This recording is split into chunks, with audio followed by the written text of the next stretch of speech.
Assalamualaikum warahmatullahi wabarakatuh. Perkenalkan, saya Jerika Ananda Putri dari 1B D3 Keperawatan dengan NIM PO712002100068. Di sini saya akan menjelaskan tentang sistem reproduksi pada wanita.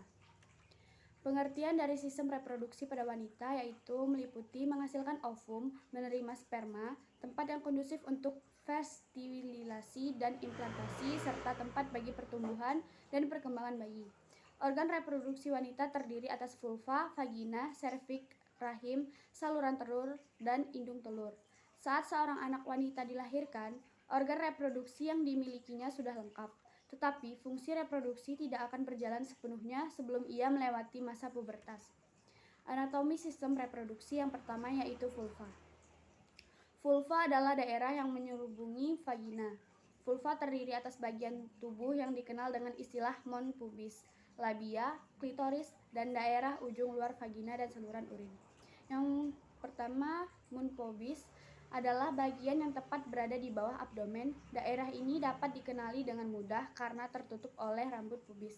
Rambut ini akan tumbuh pada saat seseorang gadis beranjak dewasa. Yang kedua, labia. Labia adalah lipatan vertikal yang terletak di dasar mons pubis. Labia ada dua pasang, yaitu sebelah luar disebut labia mayora dan sebelah dalam labia minora. Yang ketiga, klitoris.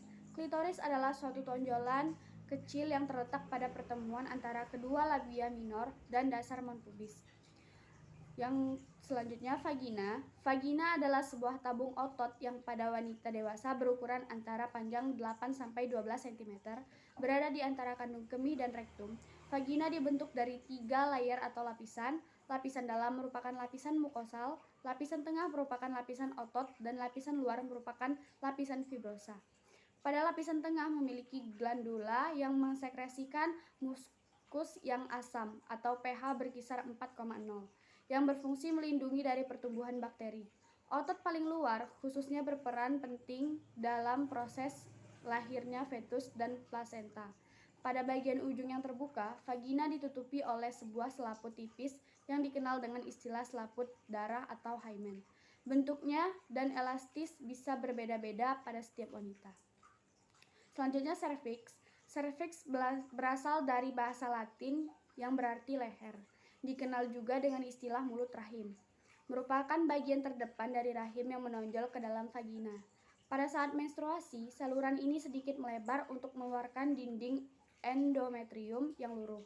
Diduga hal ini merupakan bagian rasa sakit yang dialami saat wanita mengalami haid. Saluran yang berdinding tebal ini akan menipis dan membuka saat proses persalinan dimulai.